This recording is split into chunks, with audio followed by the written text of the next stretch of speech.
नाजरीन, अमेरिका यूनिवर्सिटियों का गढ़ है। यहाँ 439 यूनिवर्सिटीज हैं और यही यूनिवर्सिटीज अमेरिका की तरक्की का राज हैं। कोलंबिया यूनिवर्सिटी अमेरिका की कदीम तरीन यूनिवर्सिटी है और इसका आगाज 1754 में किंग्स कॉलेज के तौर पर मैनहट्टन, न्यूयॉर्क में हुआ। 1896 में ये अपने मौजूदा मुकाम मॉर्निंग साइड हाइट्स में मुंतकिल हुई और इसका नाम कोलंबिया यूनिवर्सिटी रखा गया। दुनिया भर की यूनिवर्सिटीज की रैंकिंग में इसका नंबर 17 है और 2023 में इसका सालाना बजट $6 बिलियन के लगभग रहा। इसमें तकरीबन 47,000 तलबा व तालिबात ज़ेर तालीम हैं। इसमें पढ़ाने वाले असातिज़ा की तादाद 5,000 के लगभग है। इस यूनिवर्सिटी के एलुमिनाई में अमेरिका के 7 बानी, फाउंडिंग फादर, 4 अमरीकी सुदूर, 34 गैर मुल्की सरबराहान मुमलिकत, अक़वाम मुत्तहिदा के 2 सेक्रेटरी जनरल, सुप्रीम कोर्ट के 10 जज, 103 नोबेल प्राइज याफ्ता अफराद, 53 खरबपति बिलियनियर और 125 कौमी अवार्ड याफ्ता साइंसदान, 23 ओलंपिक अवार्ड जीतने वाले, 33 अकेडमी अवार्ड याफ्ता और दूसरे बेशुमार बैनुल अक़वामी शोहरत के हामिल अफराद शामिल हैं। 1776 में इस यूनिवर्सिटी ने अमेरिकी जंग आज़ादी में अहम किरदार अदा किया। एटम बम बनाने का मैदान हो, साइंसी तहकीक की दौड़ हो या सियासी मैदान में शऊर और आगाही पैदा करने का मरहला, कोलंबिया यूनिवर्सिटी ने हर दौर में अमेरिका की तरक्की में इंतहाई अहम किरदार अदा किया है। नाजरीन, 1968 का मौसम बहार आया तो इस यूनिवर्सिटी के तलबा के इल्म में ये बात आई कि यूनिवर्सिटी वियतनाम की जंग में मुलव्विस है और अमेरिकी गवर्नमेंट की मदद कर रही है, जिस पर तलबा में बेचैनी फैल गई, जिसने एहतजाज की सूरत इख्तियार कर ली। तलबा ने यूनिवर्सिटी की इमारत पर कब्जा कर लिया। इंतजामिया ने पुलिस बुला ली। सूरत हाल बिगड़ गई। पुलिस और तलबा के तसादुम में दोनों तरफ का नुकसान हुआ और फिर ये एहतजाज पूरे मुल्क में फैल गया। अमेरिका की तमाम यूनिवर्सिटियां, तालीमी इदारे इसकी जद में आ गए। जंग मुखालिफ आगाही और शऊर तालीमी इदारों से निकलकर शहरों में फैल गया। मुल्क के गली कूचों में वियतनाम जंग की मुखालिफत होने लगी और यूं अमेरिका वियतनाम से अपनी फौजें निकालने पर मजबूर हो गया।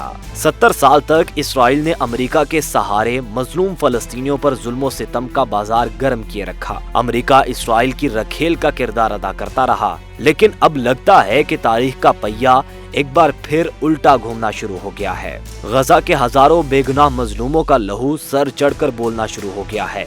लाखों भूखे प्यासे बच्चों की फरियादें अक़वाम आलम के सोए ज़मीर पर दस्तक देने लगी हैं। 7 अक्टूबर 2023 को हमास ने इसराइल पर हमला कर दिया, जिसके नतीजे में इसराइली फौज गजा में घुस गई और बेदरेग बिला तखसीस औरतों और बच्चों का कत्लेआम शुरू कर दिया। 25 लाख इंसानों पर जिंदगी तंग कर दी, आसमान से आग बरसानी शुरू कर दी और जमीनी फौजी यलगार के जरिए लाखों बेबस और नहत्ते फलस्तीनियों को दरबदर कर दिया। बच्चे, बूढ़े, खवातीन 2 वक्त की रोटी की भीख मांगने लगे। बीमार और जख्मी इलाज के लिए तरस गए, जिसके नतीजे में सारी दुनिया में फलस्तीनियों के लिए हमदर्दी की एक लहर दौड़ गई। कोलंबिया यूनिवर्सिटी के तलबा भी हमदर्दी की इस लहर की जद में आ गए और यूनिवर्सिटी में एहतजाज शुरू हो गया, जिसके नतीजे में 12 अक्टूबर को यूनिवर्सिटी बंद कर दी गई, लेकिन एहतजाज जारी रहा। नवंबर 2023 को यूनिवर्सिटी इंतजामिया ने SGP student for justice in Palestine और JVP Jewish voice for piece नामी 2 तलबा तंजीमों पर पाबंदी लगा दी, लेकिन वो तलबा का एहतजाज रोकने में नाकाम रहे। दिसंबर में इस यूनिवर्सिटी के तलबा ने हिलरी क्लिंटन के एक बयान के जवाब में क्लासेस का बाइकआउट किया और रैलियां निकाली, जिसमें उसने इसराइल की हिमायत करते हुए गजा में जंगबंदी की मुखालिफत की थी। जनवरी 2024 में यूनिवर्सिटी के यहूदी और इसराइली हमायतियों ने इन तलबा पर मिर्चों और एक गंदी बदबू वाले केमिकल का स्प्रे किया, जो गजा के मजलूम फलस्तीनियों के हक में एक रैली निकाल रहे थे, जिस पर तलबा में इश्तियाल फैल गया, जिसकी वजह से इसराइल के हमायती तलबा का यूनिवर्सिटी में आना मुश्किल हो गया। न्यूयॉर्क पुलिस ने इस वाक़े की तहकीक की और चंद यहूदी तलबा और आउटसाइडर्स को गिरफ्तार भी किया, जिन्होंने इस जुर्म का इर्तकाब किया था। जनवरी में ही इन तलबा ने पुरअमन एहतजाज का एक नया रास्ता ढूंढ निकाला। उन्होंने यूनिवर्सिटी के मशरिकी लॉन में खैमों का एक शहर आबाद कर लिया। सैकड़ों तलबा हॉस्टल और घरों की रिहाइश छोड़कर यहाँ आबाद हो गए और हर रोज इन खैमों की तादाद बढ़ने लगी। वो कैंप जो 2-3 खैमों से शुरू हुआ था, अब सैकड़ों खैमों पर मुश्तमिल था। खैमों का ये एहतजाजी शहर इतना बारौनक हो गया کہ اب یہاں دن رات ایک میلہ سا لگا رہتا، طلبہ احتجاج بھی کرتے اور موج مستی بھی۔ احتجاج کا یہ طریقہ اتنا مقبول ہوا کہ دیکھتے ہی دیکھتے امریکہ کی کئی یونیورسٹیز میں ایسے احتجاجی شہر آباد ہو گئے۔ یہ سلسلہ پھیلنے لگا تو پہلی بار امریکہ کی زائونسٹ لابی کو احساس ہوا کہ کھیل ان کے ہاتھ سے نکل رہا ہے۔ انہوں نے امریکی گورنمنٹ کے ذریعے ان یونیورسٹیز کے سربراہان پر اس احتجاج کو ختم کرنے کے لیے دباؤ ڈالا، اور جب ان تعلیمی اداروں کے سربراہوں نے پرامن طلبہ کے معاملات میں دخل دینے سے انکار کیا تو امریکہ کی 10 سے زیادہ یونیورسٹیز کے سربراہ تبدیل کر دیے گئے، لیکن کولمبیا یونیورسٹی کی صدر نعمت مینوش شفیق کو برقرار رکھا گیا کیونکہ اس نے احتجاج کرنے والے طلبہ کے خلاف سخت اقدام اٹھانے کی یقین دہانی کروائی تھی۔ مینوش شفیق ایک مسلمان مصری نژاد امریکن ہے جو برطانوی شہریت بھی رکھتی ہے۔ مینوش نے 4 طلبہ کو یونیورسٹی سے نکال دیا اور کئی سخت انتظامی اقدام بھی اٹھائے، لیکن وہ اس تحریک کو دبانے میں ناکام رہی۔ زائونسٹ لابی کی یہ بے چینی بڑھنے لگی، اس نے اپنا پورا اثر و رسوخ استعمال کیا۔ 17 اپریل کو صبح 10 بجے امریکن سینٹ نے مینوش شفیق کو سینٹ میں طلب کیا اور وہاں اس کی خوب گوشمالی کی گئی، جس پر اسی دن شام 4 بجے مینوش نے نیو یارک پولیس NYPD کو 1968 کے بعد پہلی مرتبہ کیمپس میں داخلے کی اجازت دی، اور پولیس نے زبردستی یہ خیمہ بستی اکھاڑ پھینکی اور مزاحمت کرنے والے طلبہ پر تشدد کیا اور 108 طلبہ کو حراست میں لے لیا، جن میں امریکن سینیٹر الہان عمر کی بیٹی اسرا بھی شامل تھی۔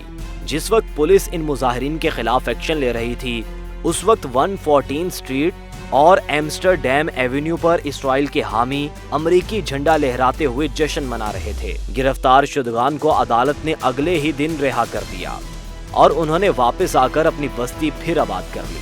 کولمبیا یونیورسٹی کی ایک پریس ریلیز کے مطابق گرفتار کیے جانے والے 100 سے زیادہ طلبہ کو یونیورسٹی سے نکال دیا گیا ہے۔ کولمبیا یونیورسٹی کے ریڈیو چینل کے دفتر پر بھی تالا لگا دیا گیا کیونکہ وہ طلبہ کی احتجاجی خبریں نشر کر رہا تھا۔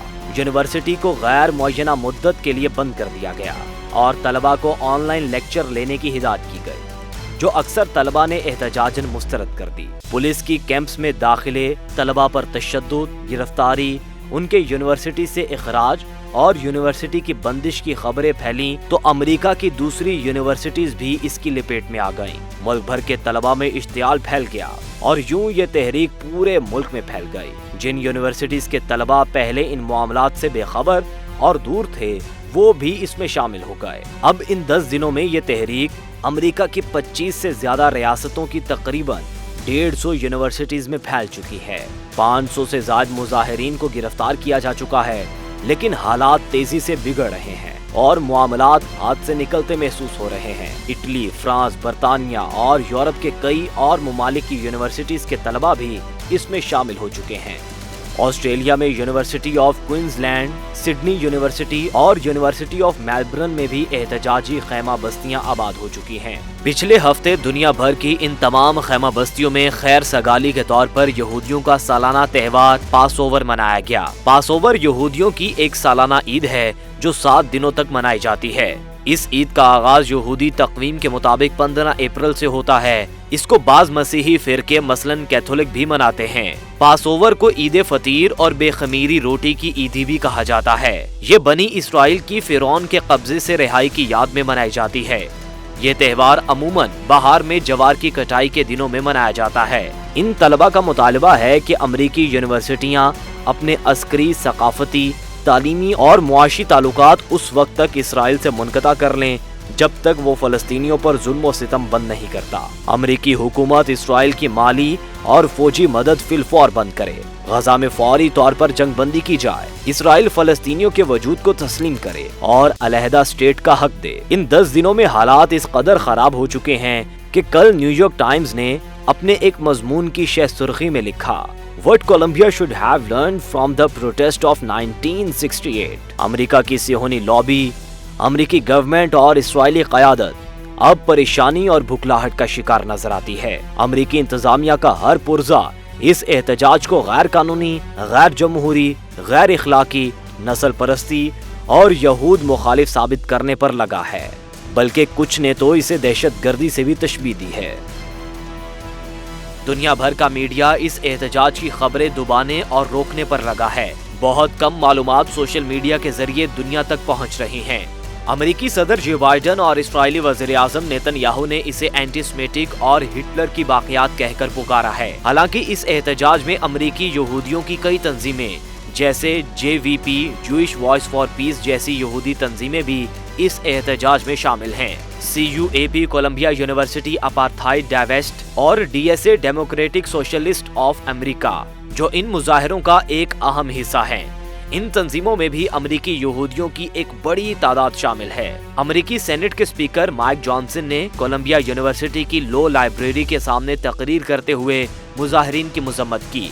मिनोज शफीक के इस्तीफे का मुतालबा किया और अमेरिकी सदर जो बाइडन पर जोर दिया कि फौज के जरिए मुजाहिरीन से निपटा जाए। उसने दावा करते हुए ये बेबुनियाद इल्जाम लगाया कि 7 अक्टूबर को हमास ने इस्राएली शेरखार बच्चों को ओवन में पकाया। Infants were cooked in ओवन्स। Israel की हिमायती तंजीम स्टैंड विद अस ने कोलंबिया यूनिवर्सिटी के बाहर जुलूस निकाला और यूनिवर्सिटी में दाखिल होने की कोशिश की। मुजाहिरीन को खुली धमकियां दी और उन्हें हिरासा किया। हालात का ऊंट किस करवट बैठेगा कोई नहीं जानता, लेकिन ये बात तय है कि अमेरिका की ज़ायोनिस्ट लॉबी को 70 साल में पहली बार अमेरिका में अपने लिए जमीन तंग होती महसूस हो रही है। इसराइल ने अमेरिका और यूरोप के मगरबी मुआशरे में अपने लिए हमदर्दी का जो नरम गोशा और मुकाम बड़ी मेहनत और खतीर सरमायाकारी के जरिए पैदा किया था, वो सब इस नौजवान नस्ल ने सोशल मीडिया से मिलने वाले शाऊर और आगाही की बदौलत अपने जूतों की नोक पर रख दिया है। झूठी मजलूमियत का शानदार महल जिसे बनाने में यहूदियों को 1 सदी लगी, इन 6 महीनों की बर्बरियत, जुल्म और दहशतगर्दी की बदौलत मिस्मार होता नजर आ रहा है। एक मंसूबा इंसान बनाते हैं और एक मंसूबा हमारे रब का होता है, और बेशक हमारा रब ही खैरुल माकिरीन है।